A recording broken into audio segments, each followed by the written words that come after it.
All right. Truly, truly, the real you loves you because the real you,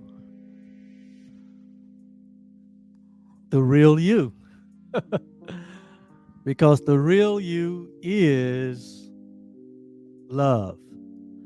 And welcome to today's session of Truly Foundation and A Course in Miracles. And hi, my name is Oliver, and I am your host, your guide, your coach today. And I am delighted to be here to share in this session with you as we will look into another workbook lesson in part two of this journey that we're on.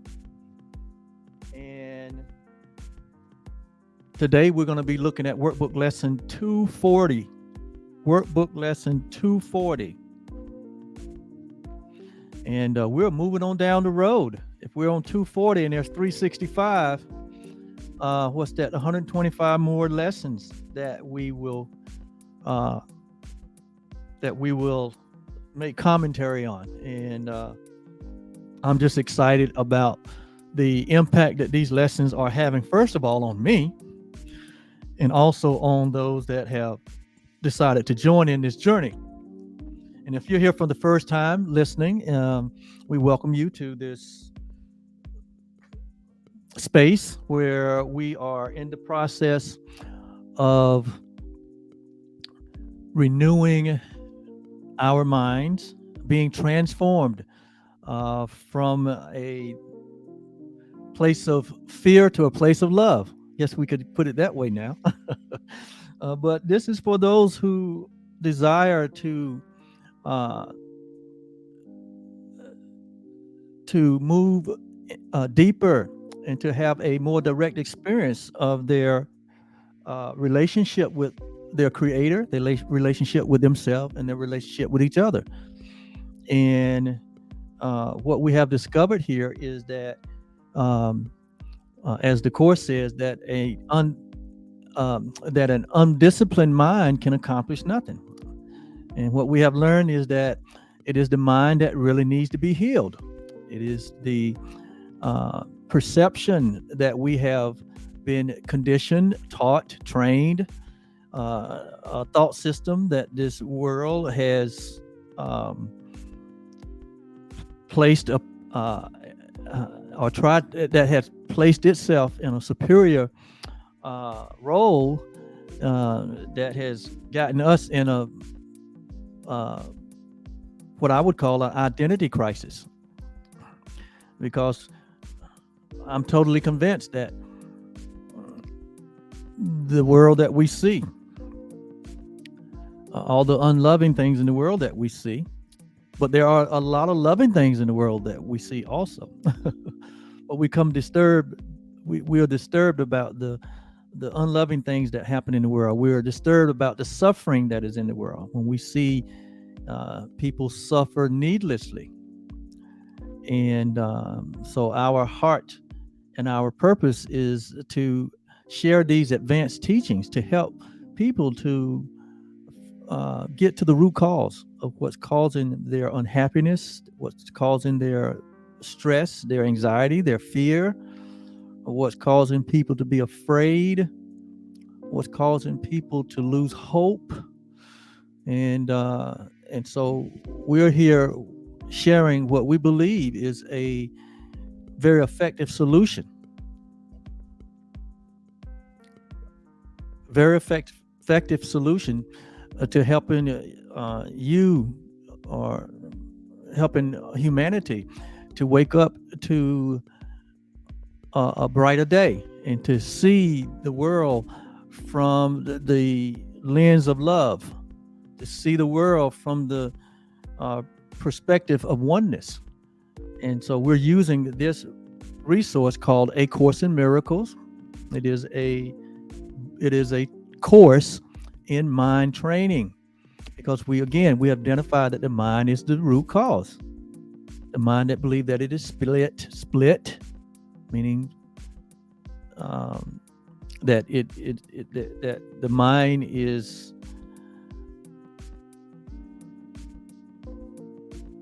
the mind has options, or that when we say the mind is split, that the mind believe that it is separate and it's an individual self. We believe that the mind, that it is its own entity, separate from its creator, separate from God, and separate from all other humans. That there's a that there's this split, or this idea that we are separate from one another. We're separate from our creators. We're separate from each other. And so the whole idea of oneness has been challenged. The whole idea of love has been challenged. The whole idea of us being connected as one has been challenged by a thought system, which we call the ego.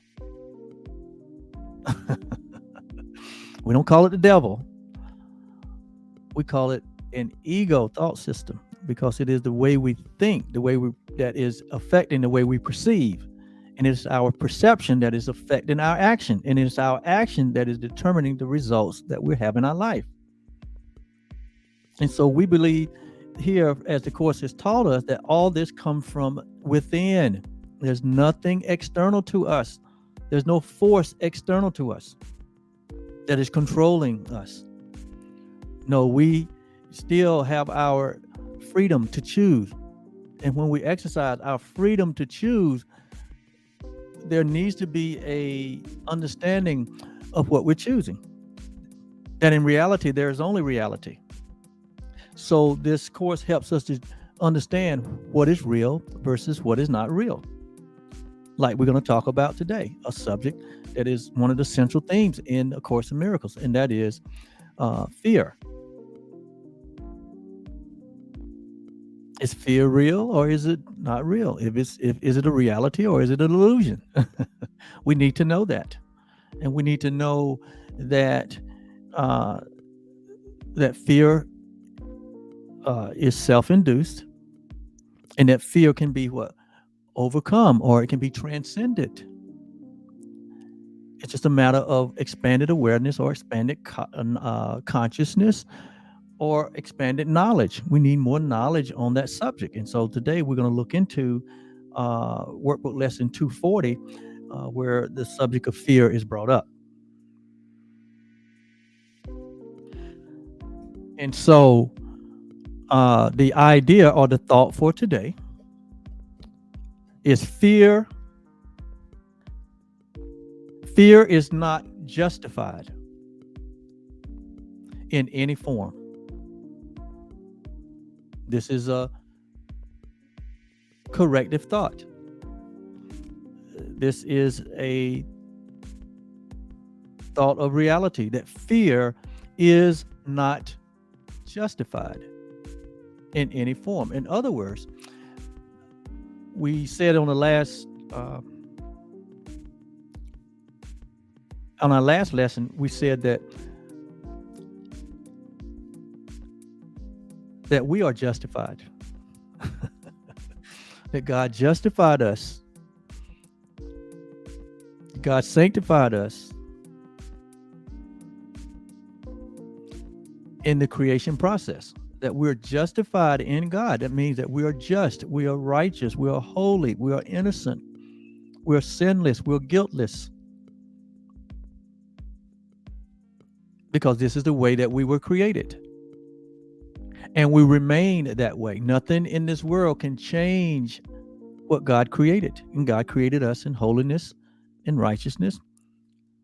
And it says that God justifies us. God is the one that has put his stamp of approval. God is the one that has determined the value that we are, and not we ourselves.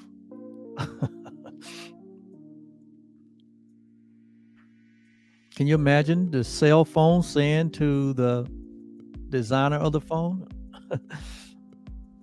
I'm not doing this, or I can't do this, or I'm not this value, I don't have this functionality? No. The creator, the designer, determines the functionality, the purpose, the value. So in our case, as a species of being, God created humanity. God is the sustainer of that which he creates. And God created humanity in love, meaning that all of us are born of love. And that is our nature. That is who we are. That is what we are. And that can never be altered or changed.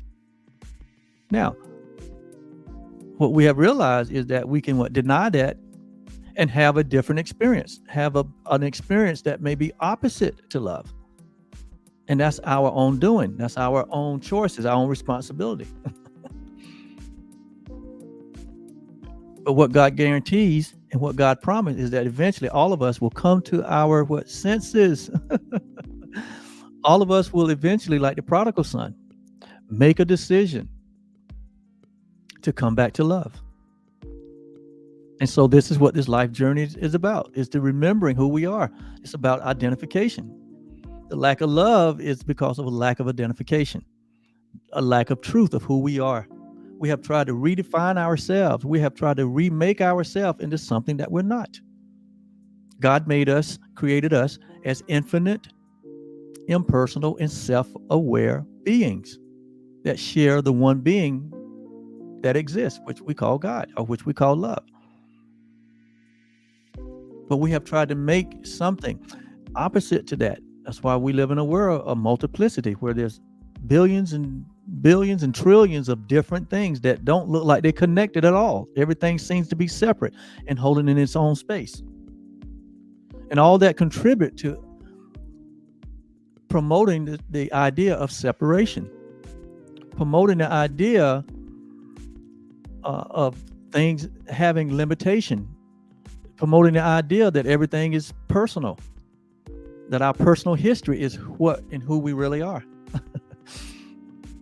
And covering up or looking past the reality that God is the only creator, and God created all creation likened to himself. And we are that creation. Man is God's only creation. Man is God's prized creation.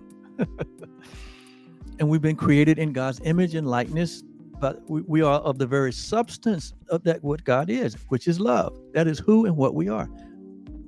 Like the introductory song we play there, that truly the real you, which is love, the real you loves you. Truly, truly the real you loves you. Why? Why is that true? Because the real you is love. Even scripture tells us that everyone that is born of God or created of God is created of love. And God is the creator of all humanity. But we also understand that God created humanity before the foundation of the world. So what God created is not form and not in time. Our creation didn't start from a physical birth, from a birth to where we find ourselves attached to a body or aware of a body. No, that's not who we are. That's not what God created. Bodies are created by mankind, two human beings coming together to make a body. God is formless, timeless. But God has infinite intelligence to be able to what? To be able to create. But God creates only unlike unto himself. And so the world we see that is destructive, that is unloving, that is in disarray or disorder, that's not a creation of God. These are all ideas of man.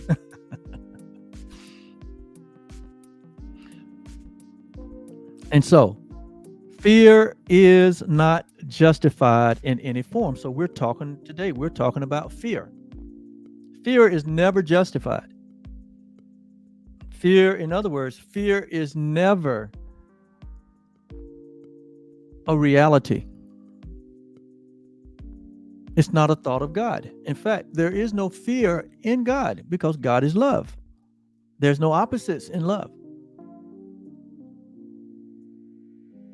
And so I like to share a couple of biblical scriptures that kind of will help set the foundation for this lesson.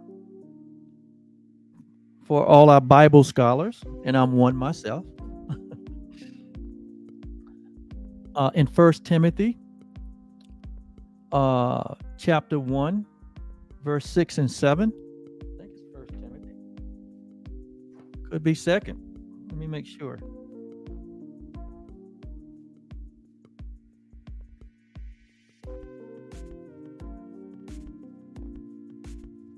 I want to make sure.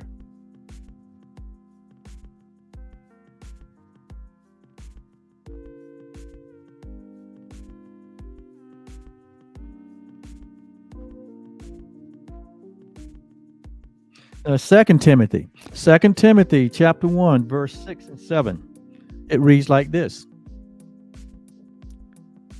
For God has not given us, in other words, God has not created us, the spirit of fear. God has not given us the spirit of fear, but of power and of love and of a sound mind. Again, this is 2 Timothy 1, 6 and 7. So here in Scripture, it lays out the fact here that fear is not of God, because there is no fear in God. There is no fear. God is love, and there is no fear in love. And so fear is not something that is caused by love or by God. It says God has not given, or God has not created us in the spirit of fear, but in the spirit of power and of love and of a sound mind. So where there is timidity, where there is hatred, separation, division, where there is inequality, and where there is an unstable mind, where there's not peace of mind, that's an indication that we have allowed fear. We have allowed fear to be made real. Because here it says God has not given us the spirit of fear. So fear is a spirit or an energy or energetic. It's a state of mind or state of being. Because here it said God gave us a sound mind, a mind that is full of peace and happiness and joy and contentment and fulfillment. That's what God created. God gave us the spirit of love. Those same scriptures tells us that God is love. So this is our reality. And it says that we were created in power, which means that what God created cannot be altered and it cannot be changed. It cannot be threatened. There's no threat in God. There's no threat in love. There's no threat in a mind that is sound. There's certainty. There's love and joy and peace in a mind that is sound. So as we experience timidity, as we experience hatred, as we experience suffering or pain, psychological suffering or pain, as we experience instability in our mind and our thinking, you call it fear. That's what fear is. What it's saying here is that this is not a reality. That fear is not real. And remember, the Course says that which is real cannot be threatened. So here God said that He's given us the spirit of power and love and a sound mind, which cannot be threatened. He said that which is not real does not exist. So this idea of fear or timidity or hatred or separation or a lack of peace or a lack of love, he said this is not real. It is an idea or it is a thought that is not real. And then if you turn with me over in 1 John in the New Testament, 1 John chapter 4, verse 18, here's another foundational scripture that can help us lay the foundation for the fact that fear is not justified in any form, regardless of what form it comes in the form of thoughts or an idea or a feeling or an emotion. If it comes in a form, a physical form, like, we fear, people have a fear of what? Animals, or people have a fear of height, or people have a fear of, you know, death, or people have a fear of sickness, or people have a fear of lack. They have a fear of scarcity, that it's not going to be enough. People have fear of not being supported. He says, regardless of what form fear may appear in your life, regardless of the form, it is not real. And we need to know that. And so in 1 John 4:18, it reads, there is no fear in love. Here we said that God created us what? In the spirit of love. In other scriptures in the Bible, it talks about that God is love. God and love are synonymous. That the love is what the nature of God is, or the essence of God is love. And this is a love that transcends this third dimensional space that we find ourselves in. It's a love that transcends human love. It's a love that transcends love as we've been taught. But this is the love of God, which is the very essence and the very nature of what and who God is. And now it's telling us here that we were born or created within that same love. The very same love, not a different love, but the very same love that God is who we are. That's our identification. So it says there is no fear in love. It says, but perfect love, which is what God is, so therefore must be who you are. You are perfect love. Truly, the real you loves you, because the real you is love. The real you is love. It says there's no fear in love, but perfect love casteth out fear. Or perfect love doesn't give any credence to fear in any form that it may appear in your life. When we allow the love, hang on a second here. I need a little help.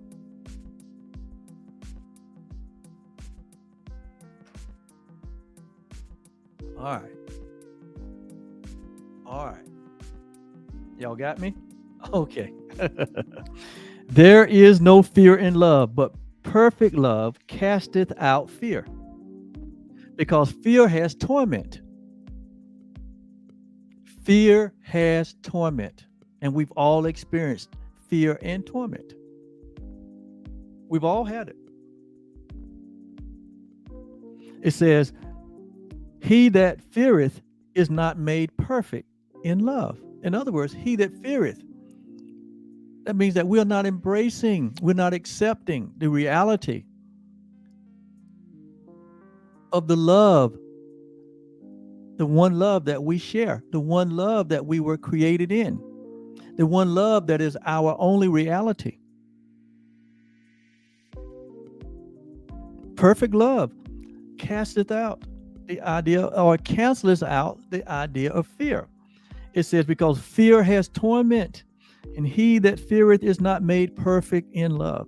So the reality that our nature and our essence is love. And that's a reality that cannot be changed. But when the mind goes on a journey,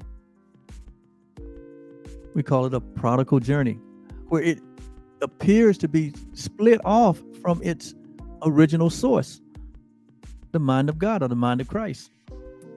Then it is that mind that is afraid. It is that mind that is not made perfect in love. It is that mind that is appearing to be separate and all alone and on its own, making its own way. Here in the Course, we call it, that is the ego mind. The mind that believes that it's separate and that it can make its own way, that it can sustain its own self, that it can create its own peace, that it can create its own happiness. It's called a personal self that is separate from its original self, which is love. So the whole idea of us being a separated individual self, separate from all other individuals, that idea itself, the belief in that idea in separation, that is reality. It says that is the source of the fear. When we don't embrace our true identity as one with God, when we don't embrace our true identity as love and as impersonal beings and as self-aware beings, when we don't embrace the fact that we're all of the same origin, we're all share the same life, the same being, the same reality, that we are joined. It's impossible for us to be separate from our Creator. That Creator and creation are joined as one. And that's what's in the Creator is in His creation. What is in you in reality, it is what is in God. So you and God are inseparable. It's impossible for you to separate from your Creator. But then there's a mind that has what? Gone prodigal. They say, no, I got this. And therein lies the suffering and the pain and the hurt in the world, and then what we see acted out in the world. If you go to 1 John chapter 3, verse 2, here's another scripture that will help us to lay this foundation. It says, now are we the creations of God. Now are we the sons of God. I just like to use the word creation, because sons of God is not talking about it's not referring to a gender. It's referring to a positional state that we're in. So I like to use the word where it says sons of God or the Son of God. I like to use the word or the concept or the idea. It helps us get clarity. Now are we God's creation. Now are we the creation of God. Now are we God's offspring. Now are we God's children. I mean, these are some terms that we use, and so now are we the family of God. Now are we that which God created. And so it says, now are we the creation of God, and it does not yet appear what we shall be. What do you mean? It does not yet appear. It does appear. If we're the creation of God, that means that what? We are the love of God. We are the very nature that God is. So it does appear of what we shall be. But this is the writer writing with, the awareness that he had when he wrote this. But we have, it's been 2,000 plus years since the writer wrote this. And there's been more revelation, more information shared with us to bring clarity to us. Like this whole project with the Course in Miracles. It's been given unto us to expand our awareness, expand our knowledge, to help us to understand our true identity. And so it says, now are we the sons of God, and it does not appear what we shall be, but we know that when he shall appear, we shall be like him. When God shall appear, we shall be like him. For we shall see God as he is. Well, God has appeared. And God has appeared as us. And we have appeared here in the person of God. So it says, when he shall appear. When shall he appear? When we wake up to the reality that we are one with him. When you embrace the reality that you're one with God, then God appears to you in the person of yourself. Not as a separate self, but as the very express image in form. You are love in form. And when you wake up to that reality and let go of the reality that you are a body or a body mind, or you're just a physical being, when you let that go, because that is part of the fear factor. When you let that go and embrace the reality of your oneness with God, that's when God appears. When you find God, you will find yourself. When you find yourself, you'll find God. Why? Because you're one and the same. You are one and the same. And that's the most natural.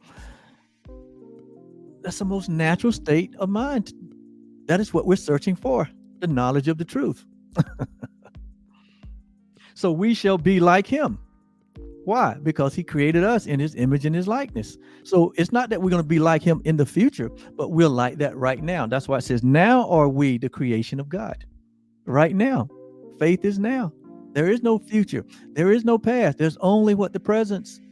And it's in the presence of this awareness and this knowledge that there's fullness of joy. This overjoys you when you embrace this. This overjoys you when you realize the truth of who you are. This overjoys you when you come to an awareness of this love that God has bestowed upon us, the honor that God has honored us with. This overjoy, it fills you to overjoy because you know that God has appeared, and he's appeared as you. For we shall see him as he is. So when you, like, that's what Jesus meant. When you've seen me, you have seen the Father. I and the Father are one. I and him and me, we're one. Well, this is your declaration of independence as a son of God, because Jesus is no more a son of creation. Jesus is no more a creation of God than you are. You are the same creation of God. It's not different. There's no specialness. There's no inequality. God has no special sons. God has no special creation. God created one son, one reality, and it's his very own self. God's son is his very own self. He extended himself and said, that's very good. I like that. And what God extended was not a body. It was what God extended in creation was before the foundation of the world. So who we are timeless and formless being. So when we find ourselves in relationship to form, we are appearing as what? The love of God in form. That is who you really are. If you want to know about the form part, you are not the body. But your body is a temporary expression, communication device by which this love that we are can shine through on this dimensional plane that we live on. That's why there's a song said that your love is always shining. It is always shining, just like the sun is always shining. But sometimes the sun is what is blocked or covered up by the clouds. But that doesn't mean that the sun is not shining. The sun is always shining. Who you are is light, just like God. Jesus said, I am the light that lighteth every man that cometh into the world. And that light is always shining. That light of love is always shining. And it's unalterable and it can't be changed, but it can be unrecognized. And when it's unrecognized, that only means that we are asleep to our reality. We are dreaming of being something else.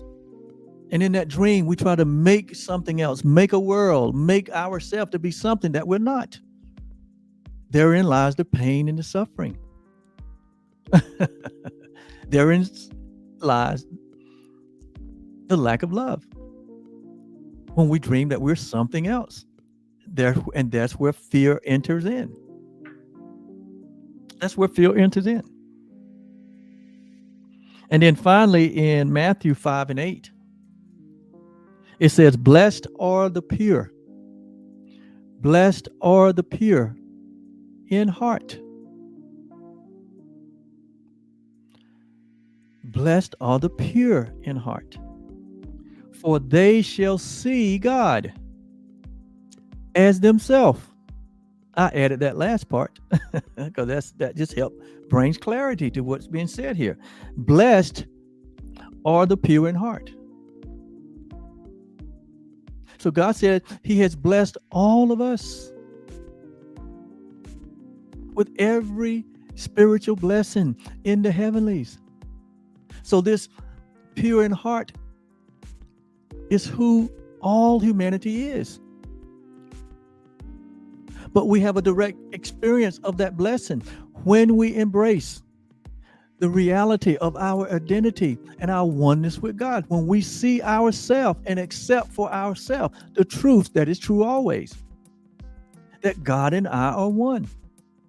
That when you've seen God, you've seen God's Son. You've seen God's creation, because God and His creation are one, that there is no separation. The whole concept or the whole idea of separation is an illusion. We're not separate from one another. I know there's 8 billion people on the planet right now, and it appears that all 8 billions are separate individuals. But that's when you're looking through the eye of the natural. That's when you're looking through the eyes of the ego. In reality, none of us are separate. We're all joined in this one life, in this one love, as one being, as a brotherhood, as a family. That is the truth. And when we operate on that level of the truth, then we'll have a direct experience of the love that we share. But when we remain looking through the eyes, or looking through the thought or the idea of the ego, which is separation, that we're all separate, that we all, have to fend for ourselves, that we're not joined. That is what have created the fear and the chaos in the world. It comes from an idea, a thought that is not true. And so, blessed are the pure in heart, for you shall see yourself as God, or for you shall see God in everything. So a pure heart is one that has embraced and accepted the oneness that we all share. It is one that has accepted the reality that their reality is God's reality, that there's only the one, that there's God and there's nothing else, that there's love and there's nothing else in reality. That's what the pure heart is. So it's a matter of recognition. It's not anything that we have to do. It's but a recognition. It's called the awakening. It's called the enlightenment. It's called to be born again. Those are just names that we use. But they get all caught up in religious ideas. And then it loses what it could mean to us. We take all those ideas and we make differences, because we're still looking through the eyes of separation. We take all these religions and we make differences. Why? Because we're looking through the eyes of the ego. We take politics and we make it all different. We create all these divisions and separation. See, all this is promoting the ego thought system to keep us from waking up to the truth.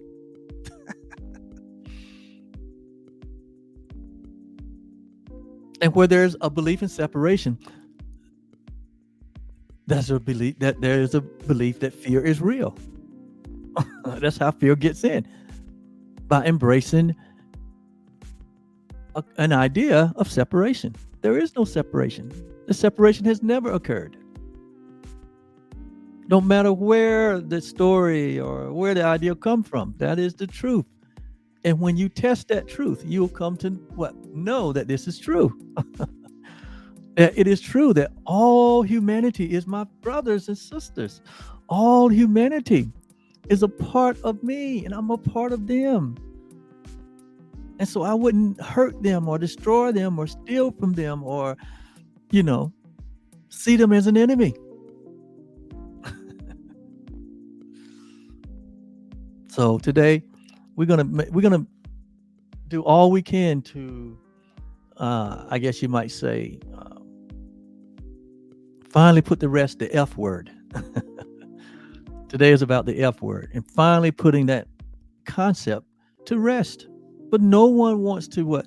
Live in fear. Why? Because fear has torment, like we said. Fear has torment. It is the one idea that has overshadowed. It's a part of the big block. It's a part of the big lie. It's the one idea that has overshadowed reality. But in reality, it can't not do it. Not without our what? Cooperation. Without us being what? Deceived. Tricked. And so let's see what the lesson says. It's only a few words. It says, fear is deception. Let me say that again. Fear is deception. It's self-deception. What is deception? Deception is the act of using a falsehood, a trickery, and using unreality to cause another to accept it as the truth. In other words, deception is embracing a lie.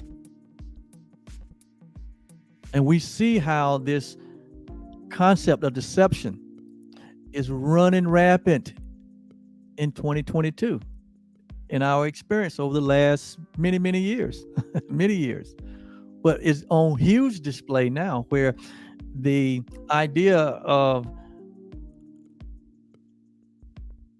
suggesting something over and over and over and over again and over again, that on the human level, eventually the human mind will say, yeah, well, this is true, even though it's not. It's called the lie, the big lie, you know. And so fear is deception. So when we forget who we are, we become open to what we're not. It's called deception. It's called falsehood. And so that's why you have seen over these 6,000 plus years of recorded time that humanity has tried its best to make of itself something that it is not.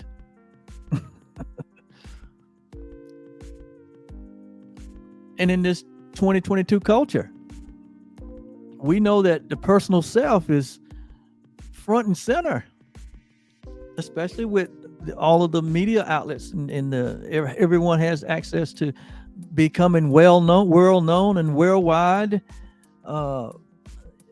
by putting their what self-made self on display and say, look at me. Trying to look for what? Significance, trying to look for what? Peace and joy and happiness. We feel like if we can get outward validation, that we'll be at peace, that we can feel good about ourselves, only to find out that that doesn't work.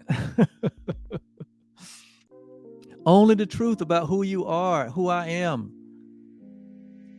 has the power to make us happy, has the power for us to have a direct experience of peace and joy and happiness, not a false self that we make.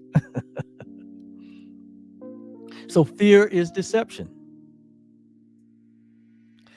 It attests that you have seen yourself as you could never be. Deception testifies that we have seen ourselves as we could never be. We have seen ourselves other than what God created us to be. It says, it gives a test to what God created has been changed. And we know here from the course that we remain as God created us, as love. But when we see ourselves or have a self-image of ourselves as not being love, which could never be. It says that's what fear attests to. That's what deception is. When we see ourselves as in a way that we can never be that. We can never be a limited being. We can never be a being that has a beginning and an end. We can never be a being that has scarcity. We can never be anything other than the nature of God, which is love. That means that we are filled with everything because God has given us everything in creation. That's our true reality. But no, there is a mind that is seemingly split from the mind of God that's saying, no, I'm just this. I'm just that. I'm just a human being. My real identity is this body. My real identity is my personal history. And that is not who we are. It said, and this attests that we have seen ourselves in a way that we can never be. And therefore, we look upon this world, which is impossible. We look upon the world, or we look upon a world that is impossible. So we look upon a world of separation where everything out here is separate, everything out here is divided, and nothing seems to be joined or attached. And we see it that way. Why? Because we have seen ourselves as separate and detached. So it's a matter of perception. It's a matter of self-image. Where are we getting our self-image from? Are we taking our self-image from the ego's idea of separation, sin, consciousness, guilt, and fear? Or are we taking our identity from the only reality there is, and that is God, which is love? That we are love, that we are God. We share the same being, the same life, the same consciousness, the same awareness. There's not individual consciousness or individual awareness. There's not individual thoughts. Nothing is individualized in reality. There's only oneness, the oneness that we all share. And so not one thing in this world is true. And that is the truth. Not one thing that humanity has made in this world is true. Why? Because the criteria for truth and reality is that it's changeless. The criteria for that which is real is that it is infinite. It is eternal. It remains constant. It cannot be threatened. It cannot be destroyed. It cannot be obliterated. But you notice everything in this world, all the material world, is changing every second, every moment. Why? Because it's not real. Everything is in a deteriorating stage. And eventually this whole universe will disappear. Just like one day the body that you're aware of will disappear. Well, who are you without your body? Who are you without the body? If you're not the body, who are you? The spirit of power, the spirit of love, and the spirit of a sound mind. Because that's what God gave in creation. You are the spirit of God. Whatever God is, that's what you are, bodilessly. And you know what? With it, you're that too. The body doesn't change the nature or the essence of who you are. The body just is become a reflective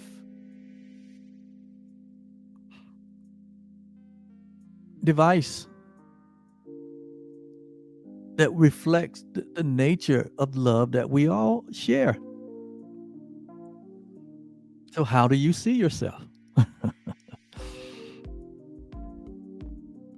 And so it says, not one thing in this world is true. It does not matter what the form in which it may appear. Everything that you see in form, it is only temporary. It is not real. Even the body that you appear to see, it's not real. It's temporary, and you know that. So what is real? Reality is beyond what can be seen with the natural eye. Reality is beyond what can be heard in the natural ear. Reality is beyond what can be touched, or smelled, or tasted. And so it says, regardless of how or what it appears to be in this world, it is not the truth. It's not real. It says, this world witnesses, but to our own illusions of ourselves. Until we wake up to the knowledge of the truth, then this world will only reflect back to us the deception and the false self that we have made, and the false world that we've made. It'll reflect that back to us until our eyes are open, until the scales are removed from our eyes, to where we see only God, where we, being the pure in heart, we can see God in everything. It witnesses but to our own illusion of ourself. Let us not be deceived today. We are the creation of God. You are the creation of God. And so is everyone else. There is no fear in us. Why? Because there is no fear in God. What God created, He created love. There is no opposite to love. So the idea of fear is an illusion. And we deceive ourselves by trying to make the illusion real. We try to make this world real. We try to make these bodies real. This is where fear enters in.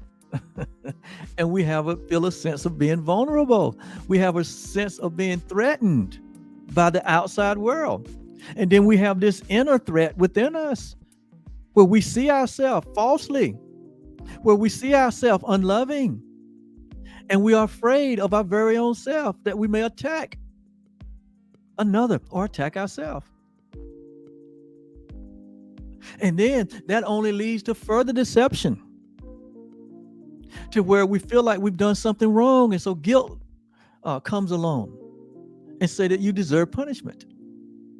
And so we have this sense of unworthiness. We have this sense of feeling as though that we deserve punishment. And so out of all of that, we end up having a fear of our own self. We end up having a fear of love, or a fear of God. It comes through that progression. And all of this only happens because we deny the reality of our true identity as one with God. We deny the reality that we are love. Truly, truly, I say unto you, the real you loves you. Why? Because the real you is love. And that cannot be ever changed. It can be unrecognized. We can dream a dream of denying that. And that's where we experience the fear, the guilt, the suffering, the pain. And that's what we see acted out in the world. That's what we see acted out many times in our own relationships. That's what we see acted out in politics and in business and in the arts and sports and all of the places that we see a demonstration of unloving acts is a result of our allegiance to a split mind that believes that it is separate, that it is a personal self, that it fears love. And love, and like they say, fear has torment. So you see the vicious cycle. How do you get off that vicious cycle?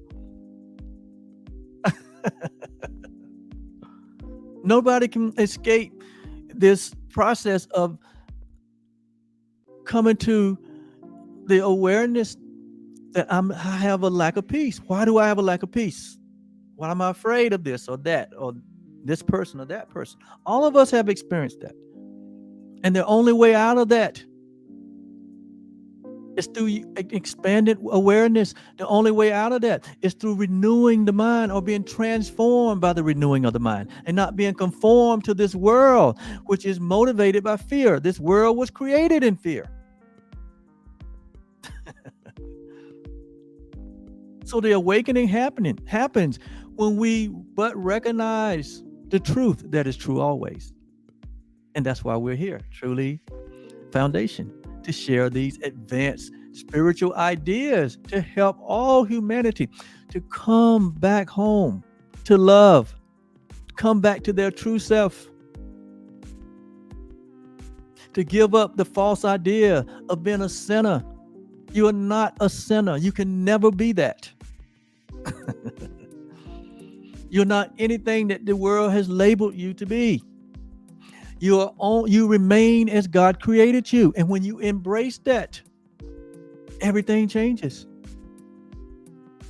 Above all else, peace returns to you. Above all else, joy and happiness will return to you. And you will understand who you are. And from that understanding, you now will dedicate your life to being the light of the world. Like Jesus said, that's who you are. You're the love of the world, the light of the world. It begins with you.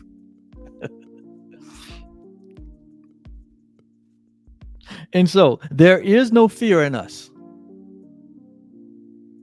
We are God's creation. And if we're God's creation, there is no fear in us. There is none. There is no fear in you. But what can happen when we deny the truth is that we can be deceived. We become the self-deceived where fear is concerned. And we have this experience of our minds not being sound. We have this experience of being vulnerable and powerless. We have this experience where love appear not to be present, but love is always present. And so this whole process that we're going through is to remove the blocks, remove the deception, remove the falsehood, remove everything that we have placed between ourselves and the love that we are. Just that simple. All this is done right here in your space. You don't need any validation. You don't need to go anywhere. You don't need to ask someone to do anything for you. This is something that you can do for yourself because what God placed it within you. That's why I say I'm just a temporary teacher. I'm just a temporary guide. I'm just a temporary coach pointing you to the reality that is within you. I'm just pointing you. You have the wherewithal. You have the power to walk in this love that you are. It's the same love that we all share. It's the same love that God is. The inferiority complex that fear brings about, the low self-esteem and the self-image that we have of ourselves, of being timid and being weak and vulnerable. We've done this to ourselves, and there's only one way out, and that is the undoing. By looking directly at this, noticing what we're noticing our thoughts, noticing our emotions, notice our feelings, and knowing that this is not natural. Noticing our anxiety, knowing our guilt, looking at our guilt. We don't look away from it, but we look at all these things. We look at them. And we but remember who we are. And it is in the remembrance of who we are that all these things disappear. That's why Jesus meant when he said, do these as often that you need to, in remembrance of me, in remembrance of love. Because to remember Jesus is to remember yourself, because you are in Jesus of one. To remember the Father is to remember yourself, because you and the Father are one. There is no difference. There is no difference. We all are one. And it is in this oneness that all fear is gone. It is in this oneness that we're no longer self-deceived. We hold on to ideas that we are a part of a certain race, a certain gender, a certain group, a certain political party, a certain religious group. We hold on to these ideas that only separate us and allow fear to run us. We have to let them go. We have to let them go in the sense that we cannot allow anything in this world to supersede the reality of the truth of who God has created us to be. And anything that doesn't align with that, we have to be willing to let it go, lest we use it to deceive ourselves, unless we use it as an idol or as a substitute. And we'll know that it's an idol and a substitute. Why? Because our feelings, our emotions would tell us that something is not right. Why am I afraid? Why am I timid? Why am I fearful? Why am I doubtful? But when we understand the love of God, and within that love, God is our safety, God is our protection, God is our provider, God is our sustainer, God is our wisdom, God is our very life.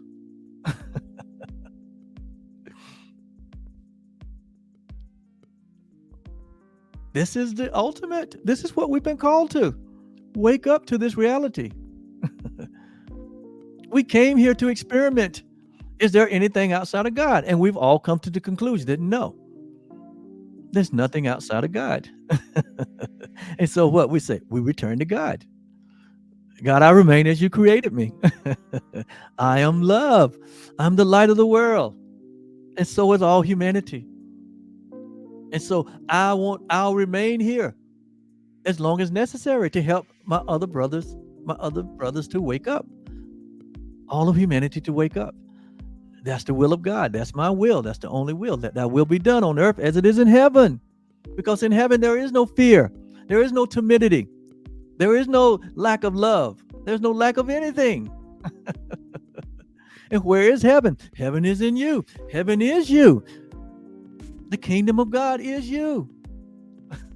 So you are the solution. You are your own savior. You're your own deliverer. You are the savior of the world, of your life. You are. Jesus is just an example to show us what a savior looks like. Jesus is one who was a man, but he saw the face of Christ in all humanity. He didn't see fear, but he saw the reality in all humanity and remembered God. And in remembering God, he remembered who he was. And that's what the journey that we're on. Yeah, we do all these other things. We have careers, we have families, we do all these other things. But they're all temporary experiences. Eventually, we all come to the conclusion. Eventually, we all come to a point in our life that there must be something else. There must be something greater. There must be something. It's something gnawing at me that it's not right. I got all these things. I got all this money. I got all this relationship. I got all this, but something's not right. I'm not happy. Why is that? I got my job. I got my retirement. I got my pension. I got all this stuff. And I got all this stuff. Look, all this stuff I've accumulated for 50, 60 years. But I'm not happy. I got all these relationships, but I'm not happy. Why you think that's so? I got all this, but I fear death. I fear the destruction of the world. I fear the infighting is going to destroy us. I fear, that there's not going to be support for me. I fear scarcity. I have all these fears. Where's my sound mind? Where's my love? Where's my power? Well, we've been deceived.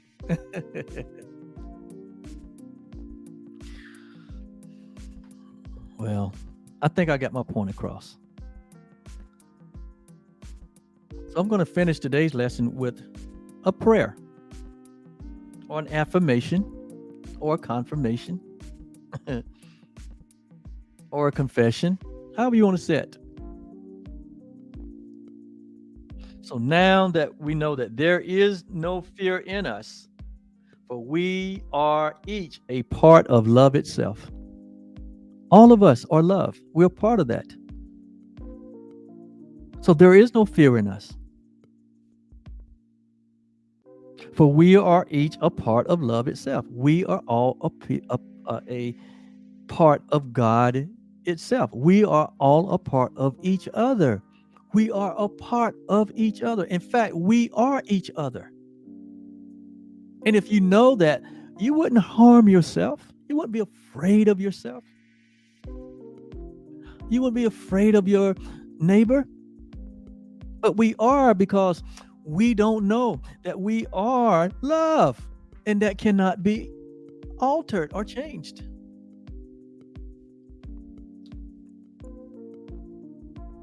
So here's our prayer. Here's our affirmation, our declaration. Here's our meditation. How foolish are our fears? That's a rhetorical question.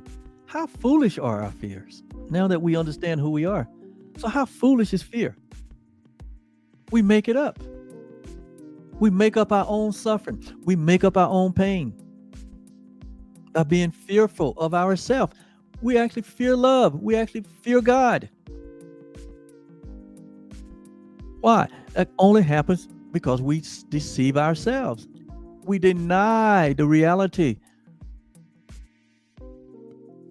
of our sinless, guiltless, innocent self. We have embraced the idea that the ego said that something is wrong with us. And so it labeled all of us sinners. All of us is unworthy. All of us is unjustified. And we hear us say it all the time. That's what opens the door to the fear. It has never made you feel worthy. How can you be in a relationship with another, even in the natural, if you're in a relationship with another and you see yourself as unworthy, if you see yourself as not having equality with the other person, if you see yourself as condemned, if you see yourself as imperfect, how can you ever have true love? How can you ever experience true love? You first have to what? Have a shift in your perception. We have to correct the way we're thinking, the way we're perceiving, because it's all based on a lie. It's all based on falsehood. You are not a sinner.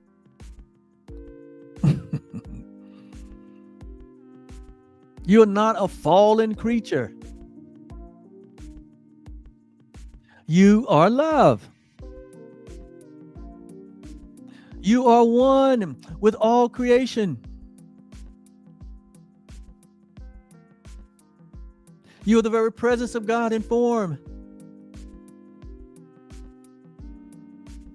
You share the one life and the one love and the one being and the one essence that God is, along with all living things. Recognize that today. We recognize that. And so when we recognize that, how foolish are our fears? God is our safety. God is our provider. God is our sustainer. So how foolish is our fears? Some of us know that we've been blessed all our life. Some of us, and all of us have all experienced misfortune also, and unfortune. But we've been sustained through that for 50, 40, 50, 60, 70 years. But then we find ourselves, even now, today, fearing that it's not going to be enough, that we're not going to be sustained. So we've been deceived out of the reality of love. We're afraid of love. And so that's not a bad thing. I mean, all of us start there. All of us come to that conclusion. And then we make a decision that I remain as God created me, as love. And the fear is gone. So how foolish are our fears? Would our Father allow his creation to suffer? Would he? Would she? Give us confidence, give us faith today to recognize that what you created, Father,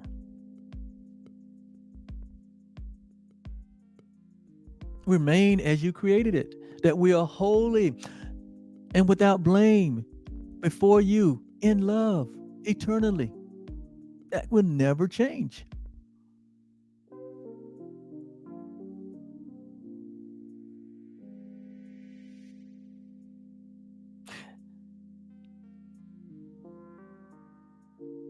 So give us the confidence today to recognize who we really are,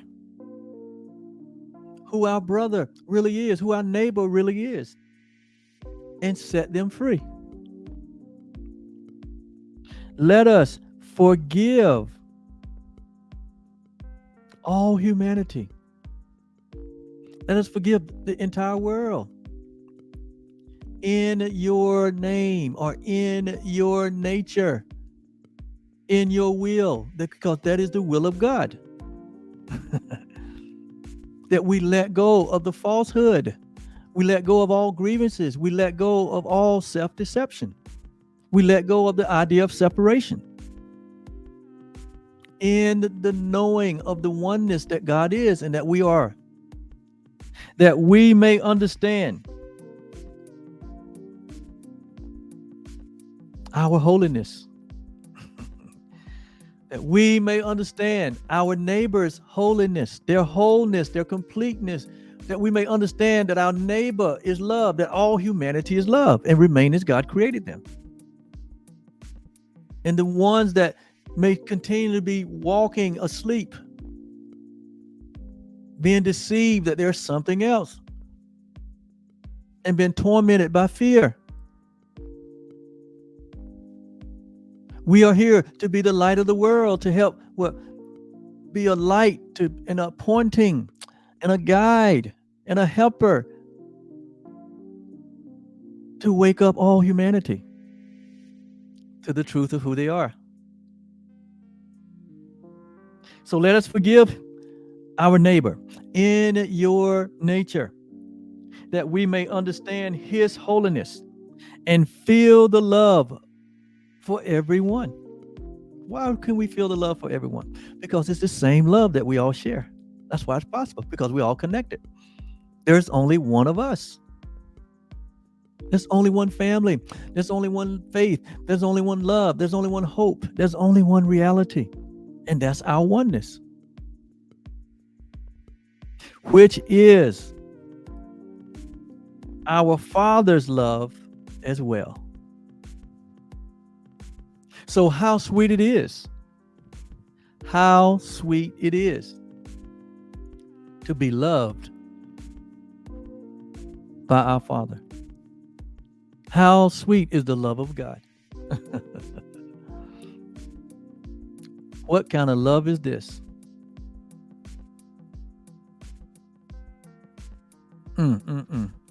So that is workbook lesson 240. I'm really feeling to stay on this subject of fear is not justified in any form. So fear has no justification. Only your innocence has justification. There's no justification for fear in any form, anything that causes you to have any allegiance to fear, any allegiance to a false idea of who you are. It is not justified. We're never justified in fear. We're only justified in love. The fear has torment.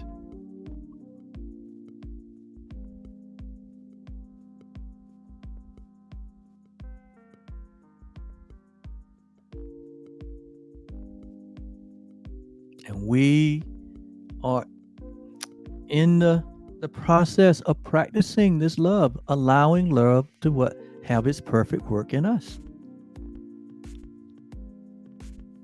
So we practice every day, every moment, every encounter with another human, every opportunity that we have to extend love, every opportunity that we have to not judge, every opportunity that we have to see the face of Christ in all our neighbors, in all humanity. As we see this love in all humanity, then we remember God. And then we remember God for ourselves. Then we experience that love for ourselves.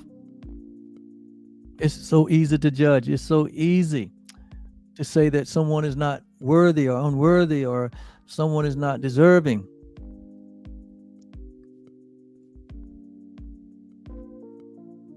And that only opens the door to fear. What closes the illusion of fear is love only.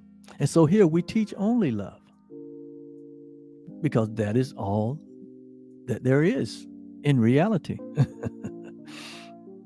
We teach only love. So thank you for being here with me. And we'll be back on tomorrow. Don't know where this is going, but I know it's going good. I do know where it's going. It's going where it's always been, in the ocean of love. Thank you so much. And we'll see you on our next session. Bye bye.